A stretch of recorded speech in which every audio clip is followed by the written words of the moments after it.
제가 말씀드리는 원칙을 잘 지켜서 입찰에 들어가면은 대부분 우리 수강생들 중에서 한 6개월 정도면은 거의 하나씩 낙찰을 받고 수익을 올려요. 원칙을 지켜야 되는 겁니다. 낙찰을 받으려고 애쓰지 마세요. 돈을 벌려고 생각해야 돼요. 폐찰하는 것이 문제가 되는 건 아닙니다. 자, 이번에는 46쪽 보시겠습니다.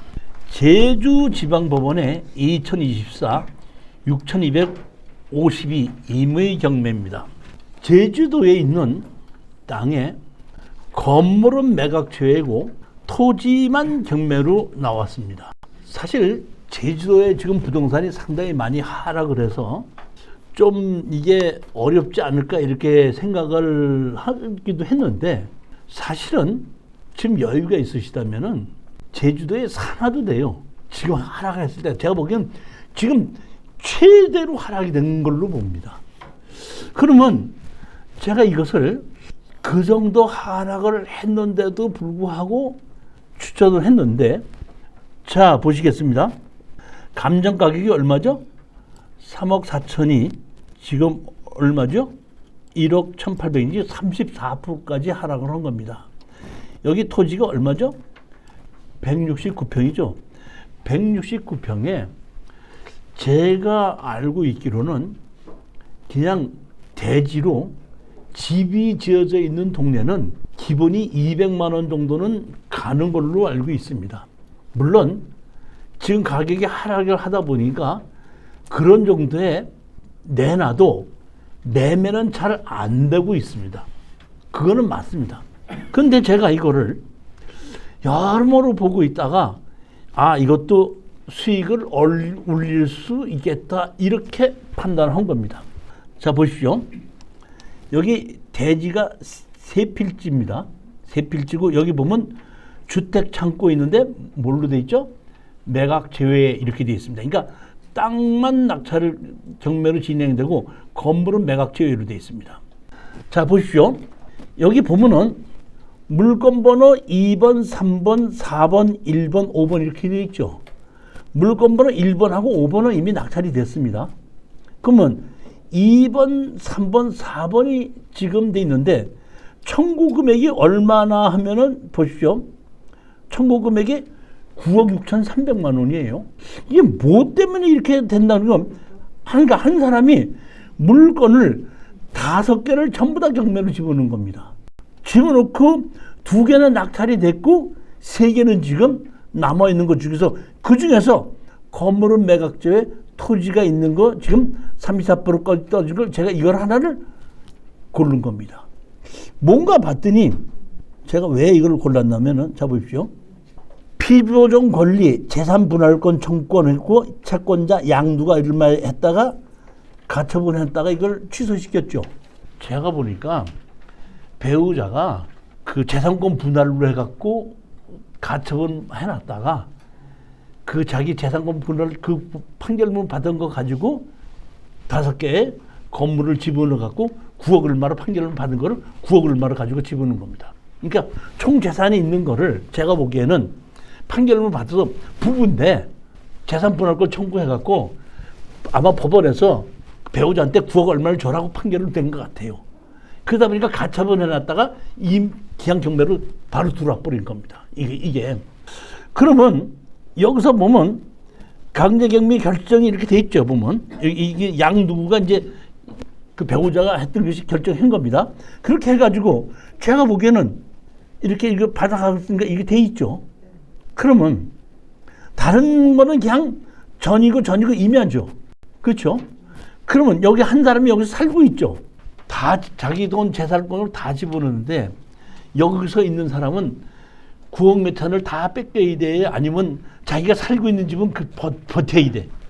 버틸 수 있겠죠. 버텨야 되는 게 맞다고 보겠죠. 그러니까 다른 건 다 뺏기더라도 내가 집은 좀 그대로 살고 있는 그대로 해야 되지 않겠는가 생각도, 이게 100%는 볼 수가 없지만은 그럴 확률이 있다 이런 뜻입니다. 그 다음에 여기 집이 있고 이렇게 있는데 보면 여기 보면 뭐라고 돼 있죠? 자연취약지구 돼 있죠. 자연취약지구는 뭐예요? 자연취약지구가 뭐예요? 자연 취락지구는 용도 지역을 바꾸지 않고 일종 일반 지역에 똑같은 건물을 지을 수 있게끔 하려고 할 때 자연 취락지구로 지정합니다. 자, 그런데 여기 보면 여기서부터 바닷가까지 걸어서 얼마죠? 177m잖아요. 그러니까 한 2, 3분이면은 집에서 나와서 바닷가까지 걸어갈 수 있지 않느냐. 그러니까 바닷가가 좀 가깝다. 물론 100 몇십 미터라고 그래서 여기서 그 바다에 조망권이 있다는 거는까지는 볼 수가 없겠지만은 그래도 바닷가와 좀 가깝다 보니까 이렇게 바닷가와 가깝다 할 때는 조금 아내보다는 매매가 좀 더 잘 되거든요. 그랬을 때 34%로 샀을 때의 확률이 현재 거주하고 있는 사람이 다시 살 수 있는 확률. 내가 건축물 관장 있죠, 여기요. 건축물 관장 있죠. 그럼 이게 보면 이것이 보면 언제죠? 언제요? 1970년이죠. 그러니까 제가 보기에는 이거는 아마 아버지 이름으로 돼 있는 것 같아요. 등기부등본은 없고. 이렇게 됐을 때 제주도에서는 제가 보기에는 건물을 수리해서 쓸 수 있는 것이 그만큼 자재가 비싸기 때문에 제주도에서는. 그러니까 우리는 이거를 낙찰을 받아서 만약의 경우에 현재 있는 주인이 내 땅을 다시 사지 않겠다고 한다 그러면은 건물을 내 걸로 만들어야 되거든요. 그러니까 건축물 관리대장이 있다 보니까 건축물 관리대장이 있는 사람은 아마 돌아가셨기 때문에 이거는 상속으로 승계를 시켜가지고 그래갖고 상속자들을 상대로 해가지고 이거를 철거와 지료를 내놔라 소송을 하고 만약의 경우에 그 사람들이 이 지료를 내놓는 사람들이 다른 재산이 있다면 그걸 압류를 해서 경매로 집어넣는 거고 그렇지 않다 그러면 이 건물도 다시 경매로 집어넣어서 우리가 가져올 수 있어서 건물과 땅을 내 걸로 만들어 놨을 때 바닷가에 이렇게 있다고 했을 때는 이런 정도로 우리가 매입을 했다 그러면은 수익이 있지 않을까 이런 생각을 하는데 조금 안타까운 것은 여기가 제주도에서 땅값이 제일 싼 데예요. 그러니까 이 오른쪽 이쪽에 지금 새로운 공항이 생기고 이쪽 제주시 이 북쪽은 애월이나 이런 쪽은 부동산 값이 나가는데 지금 제주도에 가서 보면 이쪽이 제일 부동산 가격이 하락한 그러니까 다시 말하면 우리 서울에서 강남 있고 강북이 있고 변두리가 있듯이 제주도에서 보면 제일 변방이야. 그렇지만은 우리는 제주 사람한테 팔지 않고 누구한테 팔아야 되죠? 서울 사람한테 팔아야 되죠. 그러면 바닷가에 있기 때문에 내가 보면은 조금 수리를 해놓고 그 임대료를 주면서 판다고 하면 가격을 이렇게 하락했을 때 샀을 때는 승산에 있을 수도 있다. 이렇게 생각하고 지금이 제주도의 부동산이 가장 많이 하락했을 때다 생각을 하고 한번 그렇기 때문에 34%까지 하락한 것이 그러지 않고 예전에는 70%면은 다 낙찰됐었어요. 한 3, 4년 전만 하더라도 이렇게 도로가 있고 이렇게 집이 있고 이렇게 창고가 이렇게 있는데 보면 제가 보면 애월 있는 쪽에서도 보면 이런 집을 가지고 깨끗이 꾸며가지고 찻집을 만들어놔도 장사가 잘 되는 경우가 많이 있긴 있더라고요. 보면 제주도가 제일 장사가 잘 됐던 데가 언제죠? 코로나 때 해외 못 나갔을 때 그때가 아주 그 제주도의 번창기였습니다. 근데 이제 그 엔화가 하락을 하고 해외를 많이 나가다 보니까 제주도가 지금 제일 바닥을 치고 있습니다. 제주도를 가나 일본을 가나 돈 차이 크게 나지 않고 비행기 타는 건 크게 나지 않다. 이러다 보니까 지금 제주도가 바닥을 치고 있는데 제가 보면 다시 조금 더 한 2, 3년 다시 지나면은 다시 원상태도로는 돌아가지 않을까 이렇게 생각합니다. 건축물 관장이 있지만 여기 건물 등기부등본은 없습니다. 건축물 관장이 있는 데가 이렇게 등기부등본 찾아봤더니 없는 걸로 나옵니다. 소멸 기준 이렇게 갖고 보면 소유권 정누구가 이렇게 돼 있죠. 보면 증여 이렇게 갖고 누군가가 2천만 원을 가지고 세를 들어 있거든요.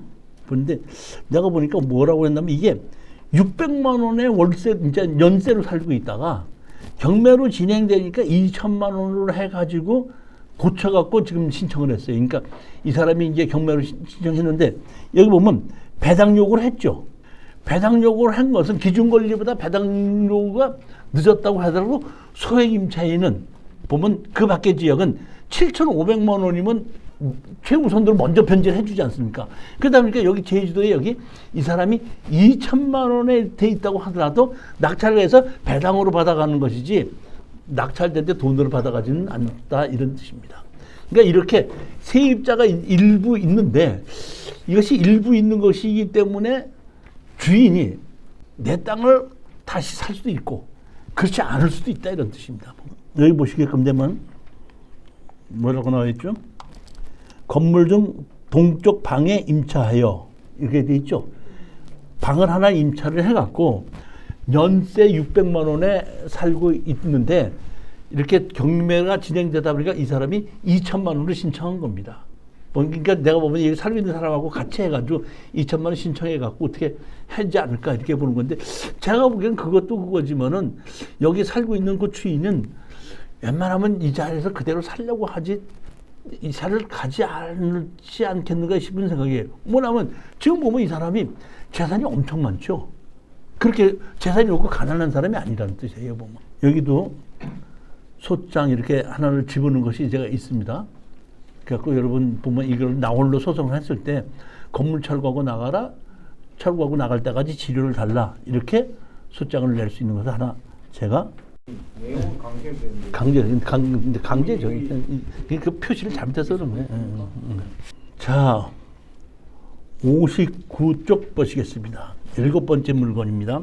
2025 타경 31077 해갖고 이거는 대구에 있는 주택 2분의 1 지분 매각인데 이것도 얼마 청구 금액이 얼마죠?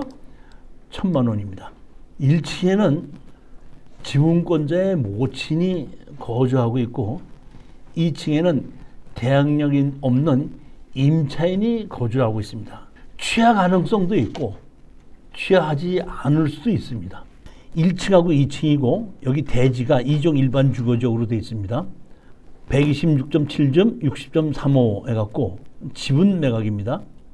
보면 2분의 1 지분입니다. 돼 있고 여기는 집이 이렇게 있죠. 집이 그 옛날 집인데 내가 토지 연계가 확인할 때 이게 안 나오더라고요. 없이 그냥 제 2종 일반 주거 대지다 이렇게만 나오고 그다음에 요 집입니다. 이 집. 여기 보시면 지분 감료해놨고 강제 경매로 집어넣었죠. 여기 보면 기준 권리가 대부분 설정이 있는데 설정이 없죠. 이 집은 설정이 없는 집입니다. 다시 말해 대출을 받지 않은 집이라는 겁니다. 그거를 강제 경매로 해가지고 1,000만 원을 청구한 겁니다. 10 누구고 2 누구죠? 보면 2분의 1, 2분의 1입니다. 이 얘기는 보면 10 누구하고 2 누구하고 모자지간이 아닌가 싶은 생각이 들고 여기 아들은 다른 곳에서 살고 있지 않을까 싶은 생각이 들고 그리고 그 엄마는 여기서 살고 있다는데 등기할 때까지는 이렇게 보면 같이 살고 있는 걸로 나와 있죠. 예를 들어서 이것이 실질적으로 거주를 같이 하고 있다 그러면 취하 확률이 아주 높죠. 근데 만약에 그 같이 거주하고 있지 않고 모친만 여기서 거주하고 있다 그러면 아들내미가 개판인 아들내미는 지 돈 어떻게 하든지 모르고 지 엄마 쫓겨나든지 말든지 상관 안 하고 나 모른다. 어차피 뭐 경매로 지분 나가도 1,000얼마 원 빼고 나면은 나머지 뭐 다 공제하더라도 몇 천만 원 가져갈 수 있으니까 하고 그럴 수도 있습니다. 그러니까 이거는 반드시 취하된다는 확률은 없지만은 취하될 확률은 높다는 뜻입니다. 채무자의 모친 지분권자 보면 이 1층 거주 이 누구를 만나 보내줘 조합 목적 이 소유자가 거주하고 있으며 2층은 위 임차인이 하고 있다 이렇게 돼 있죠. 기준권리 감류가 2021년 11월 23일고 세입자 전입일은 23년 12월 20일 그러니까 2층에 전입을 하고 있는 사람도 제가 보기에는 기준권리를 넣기 때문에 대항력은 없다 이런 뜻입니다. 지금 이 누구는 뭐예요? 채무자의 모친이죠. 보면은 그러니까 지금 여기에 있는 것은 채무자의 모친이 거주하는 건 확인이 됐는데 채무자가 같이 거주하고 있는지 모르겠는데 이것도 내가 확신이 있으려면은 여기 가서 조사를 해갖고 여기에 그 채무자하고 모친이 같이 거주하고 있다 그러면 취하될 확률이 아주 높은 거고, 그렇지 않다 그러면 취하될 확률이 조금 낮아질 수도 있다, 이런 뜻입니다. 취하될 확률이 아주 높다 그러면은 조금 더 높게 써도 2등, 3등을 제칠 수가 있지만은 그렇지 않다고 할 때는 취하가 안 될 수도 있다고 할 때는 조금 조심스러운 겁니다.